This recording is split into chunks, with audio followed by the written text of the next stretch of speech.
Baldurs Gate.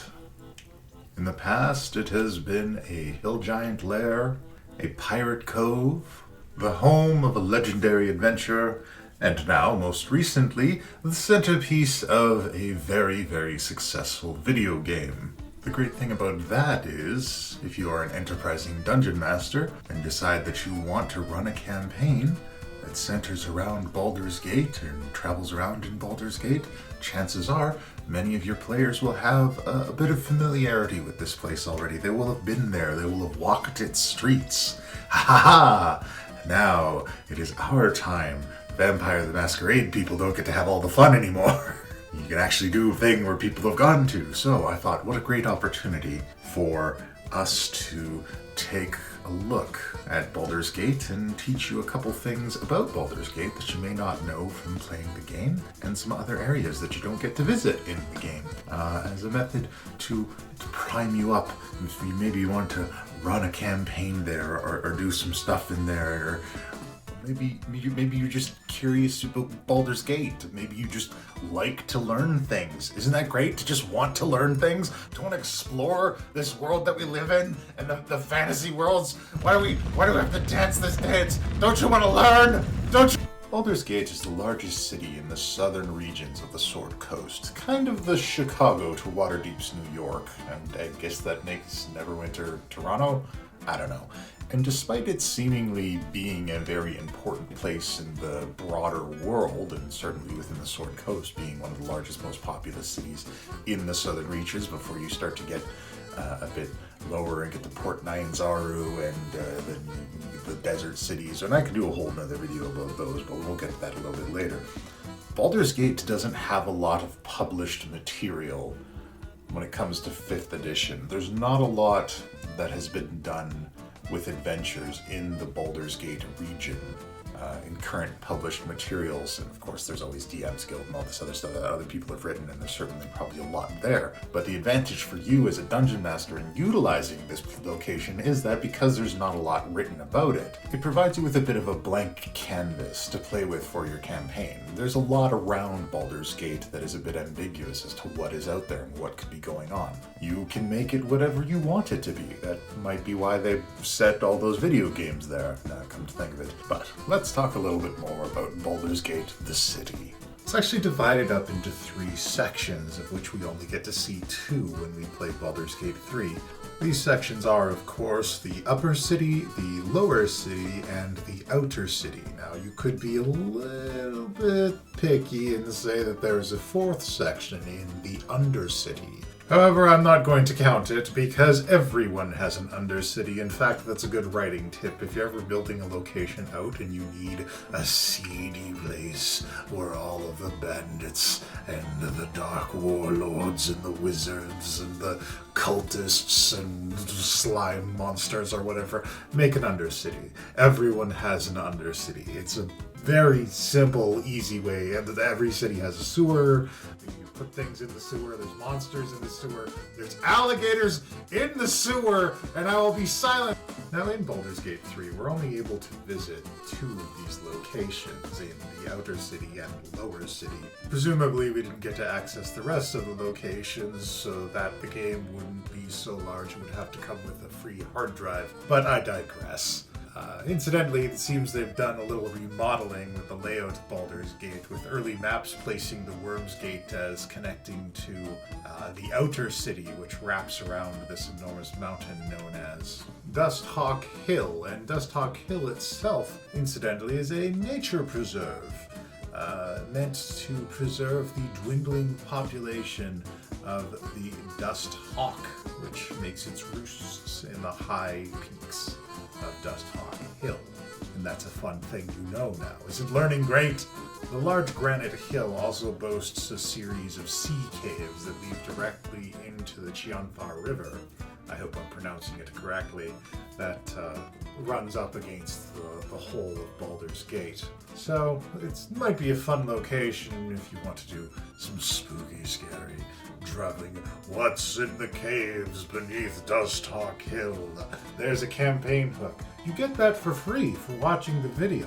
I hope you appreciate it. Anyways, Where was I? Oh yes, it seems they moved the Worms Gate in Rivington just a little bit to the west to put it on the other side of Dusthawk Hill so it connects directly to the lower city. And that's fine, maybe it's better there. Maybe they moved it since the 5th edition map came out. The game's so popular, this is probably reality now. Like I said, we only get to see a small portion of the lower city and the outer city. In the outer city specifically, all we get is Rivington. But did you know that Rivington is only one section of the outer city? There's actually a number of different sections. There is the Twin Songs, that where the Worms Gate is supposed to connect to, and then of course there's also Sow's Foot on the eastern side of Dusthawk Hill, and then just a little bit north of Sow's Foot is Whitkeep, and then we also have Norchapel next to Whitkeep, and then connecting direct to the city we have Stony Eyes. And of course, we also have Little Calamshan, which is just like a little trading kind of nexus place. And of course, we have Tumbletown, which exists on the southern edge, kind of cut off from everything. You can do a lot of cool stuff with Tumbletown. Very isolated, very kind of like paupers looking to make it big and smuggle their way into the city. We can talk about Tumbletown, but we can get to all of this later. Why am I telling you about the communities that exist in the outer city of Baldur's Gate? Well, part of the reason I'm telling you this is if you do an adventure going into Baldur's Gate has a very specific rule that makes the outer cities very important. There's no animal allowed in Baldur's Gate that is any larger than a peacock. Wait a minute. If that's the case, how did we get Scratch in? Furthermore, how did we get that owlbear cub into the city? We are in some... We put it in the hotel room! So you're not allowed to bring any animals into Baldur's Gate within the city walls that is larger than a peacock. As a consequence of this, most of the outer city is where you find all of your cart storage facility, your stables, people who will put up your forms of transport that your party are using to get to Baldur's Gate and keep them safe for a while. It's also kind of where a lot of the crime happens in Baldur's Gate. So that's a fun little setup for you.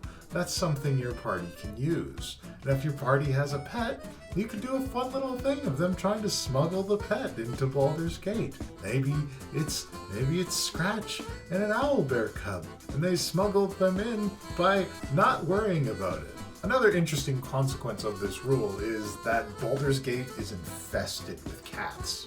There are cats everywhere in Baldur's Gate because most cats are smaller than a peacock. And you can even see this in the game a little bit where you will find some roaming cats in the world. Some of them have incredible storylines, but I'm not going to spoil anything here.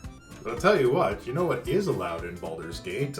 Kind of everybody. In fact, Baldur's Gate is one of the few cities in the Swords Coast that doesn't have any gate rules for so-called monstrous races. So as a result, if you go to Baldur's Gate, you might find more orcs or bugbears or goblinoids or kobolds or just the kind of creatures that you don't normally see within city walls because they're unlikely to be barred from entry in Baldur's Gate. Now I want to take a little bit of time to talk about the upper city and some interesting landmarks that are available there because we don't get to visit the upper city in Baldur's Gate 3, but I also do want to say one small thing about the lower city. In fact, Grey Harbor is a remnant of what Baldur's Gate used to be. Originally, Baldur's Gate was the site of a hill giant fortress, and then after that, it was a large pirate haven known as Grey Harbor. So you can still kind of see the echoes of what the city used to be way back during its founding in Grey Harbor there. So obviously, you find a little bit of pirates in Grey Harbor. Oh shit, pirates. Let's talk about the upper city. What do we got in the upper city? Where we have sorceress sundries in the lower city. In the upper city, we have two important locations, monuments to science. We have the Hall of Wonders and the High House of Wonders. These are museums and museum and a Gondian temple respectively. Those of you who don't know, Gondians are, they worship Gond. Gond is the god of invention, of tinkerers and artificers. They believe, Gondian clerics, that all of magic in Faerun will someday be reproduced using science and technology, thus making it irrelevant. It will be surpassed. And as a result of this, the Hall of Wonders and the High House of Wonders, these big, beautiful buildings dedicated to people doing like fringe science, is a perfect kind of starting point for what has science done stories that you can make as plot hooks in your adventures. There's a lot of great opportunities in there. Another place I wanted to talk about is an area known as the Wide. And the Wide is this big, I want to say kidney-shaped, it's kind of an oblong, unusual, we'll say kidney-shaped location in the upper city that is just a massive open-air marketplace.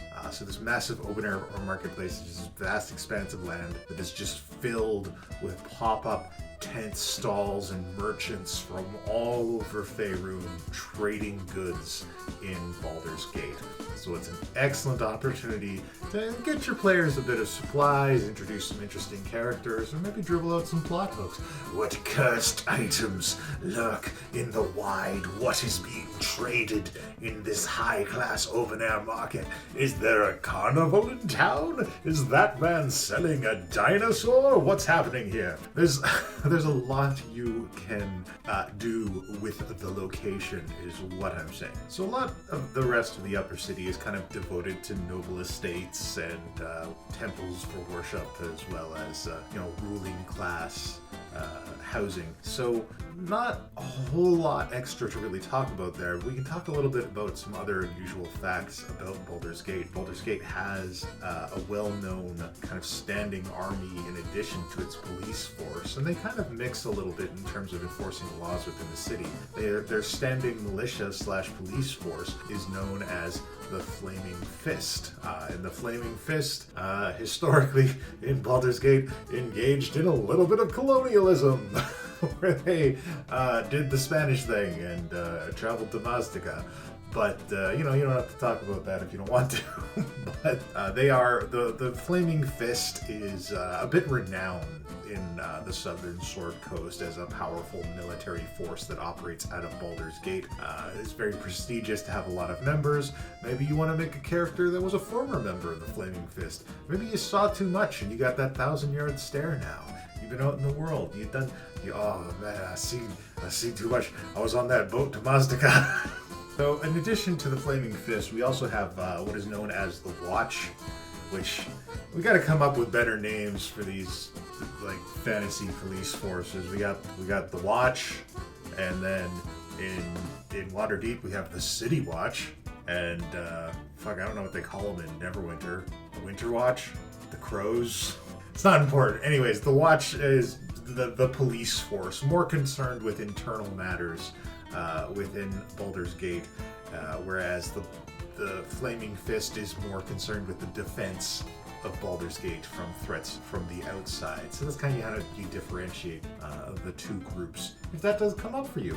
Because, maybe you got a player at your table that's like, excuse me, I don't think the Flaming Fist would be working on internal matters. It comes up. Other fun things, of course, the Baldurian, the founder of Baldur's Gate, this great adventurer who went out to sea, got a whole bunch of gold and cash, came back to the pirate port at the time known as Grey Harbor, and said, you know what, this place needs some walls. And he used his gold and his influence to construct some walls and help make Grey Harbor kind of a proper city, and then left and never returned. So, living his best life, really. Any adventurer could probably hope for that. So that's some fun facts about Baldur's Gate that you may or may not have known. I hope this helps you learn a little bit more about this beautiful city, this jewel of the south, this pirate haven, turned into progressive, accepting city with just a hint of that deep classism working through its veins. And you can use this the next time you build a character backstory, or the next time you run a campaign. You're like, man, I want to go to Baldur's Gate. Everybody's talking about it, so I'll put my players in there and it'll be great. So yeah, I hope this helps. Thanks for listening to me. I'm Puck and Talk, and we'll see you next time.